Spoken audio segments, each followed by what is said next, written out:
Okay, imagine having one AI that scans the entire live internet for you, and another that takes all that information and turns it into podcasts, study guides, or even professional reports. And no, this isn't science fiction. We're about to break down a little-known but incredibly powerful AI workflow that is going to completely change how you do research. But first, let me ask you something. Have you ever felt like your AI research is just too shallow? You ask a chatbot a question and the answer you get back just scratches the surface. If that sounds familiar, you're not alone, and trust me, you're in the right place to find the solution.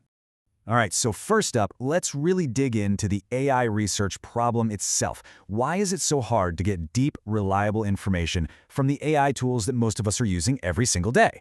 Let's get into it. Let's be real for a second. The way most of us use AI is we ask a question, we get a quick answer, and we move on. But the big problem? The answers can be really superficial. A lot of the time they're way too shallow, they're missing their sources, and sometimes they're just completely wrong. It's super frustrating, and it's a huge roadblock to doing any real research. So why does this keep happening? Well, you can think of a standard AI like a brain in a jar. Yeah, it's incredibly smart, but it's working off this massive but static snapshot of the internet from some time in the past. It isn't actively checking today's news or digging through verified reports for your specific question. And that's exactly why we can't fully trust it for deep, up-to-the-minute work. So how do we fix this? Well, the answer is actually pretty brilliant.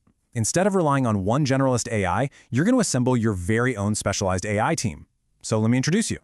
Now, this is where it gets really interesting because we're combining two very different tools. On one side, you've got Perplexity AI. We're going to call it the Scout. Its job is to search the live internet, find verified sources, and then give you answers with clear citations.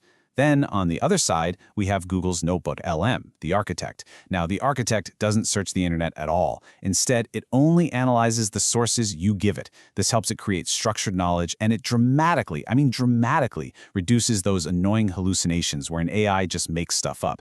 This combo, it gives you the best of both worlds, wide-open discovery and super focused, factual analysis. Okay, so we've got our Scout and we've got our Architect. How do we actually make them work together? This is where we get to the core of this whole thing, the power user workflow. It's all about how you search, organize, and create. It all boils down to this simple three-step method. First, you search with Perplexity to gather all that high-quality current info. Next, you organize those sources inside NotebookLM to build your own private knowledge base. And then, the fun part, you create all these incredible new formats from that knowledge. Search, organize, create. It's a really powerful loop that puts you in total control. And here is a pro tip, and I mean this. This is what separates the casual users from the power users. When Perplexity gives you an answer, don't just stop at the summary. The real gold is hiding in the sources section. This is where you find the original, high-quality articles and research papers. These links are the raw materials for our next step. So you take those high-quality sources and you upload them directly into NotebookLM. And this is the real magic of step 2. You're not just bookmarking links anymore. You're actually building your own private, AI-powered research library. From this point on, the AI isn't answering from its general knowledge pool. No, it's answering only from the verified documents that you gave it. Game changer. All right, now for my favorite part. We've done the research, we've organized our sources, now it's time to see the results. It's time to turn all that knowledge into something truly impressive.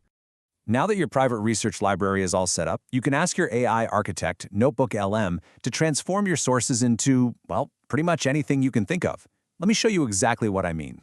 How about this? An AI-powered podcast discussion. You can literally ask NotebookLM to generate a full conversation between two AI hosts, who will then debate and explain the key points from your research. It's an absolutely amazing way to hear your information synthesized in a completely new way. Or what if you're a student? You can instantly create a study guide. The AI can pull out summaries, define all the key concepts, and even generate practice questions for you. And remember, it's all based only on your class materials. It is like having a personal tutor who knows your curriculum inside and out. And for all you professionals out there, you can generate a complete briefing document, a comprehensive report summarizing all the critical information across every single one of your sources. Just imagine the hours you're going to save on market analysis or client reports. Look, this workflow is so much more than just a neat little trick. When you truly master it, you're gaining a genuine research superpower. Let's just look at a few of the advanced ways people are already using this. People are already doing some amazing things with this. They're building entire AI study systems to master new skills.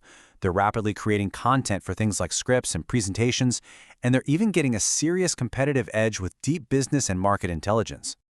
And this quote really gets to the heart of it all. The goal is to transform all that random information on the internet into structured, usable knowledge. You're no longer just a passive consumer asking for answers. You are actively building a knowledge asset that works for you. Ultimately, this workflow puts you in the driver's seat. It turns you from a passive consumer of AI answers into an active architect of knowledge. So the only question left is, what are you going to build with your new superpower?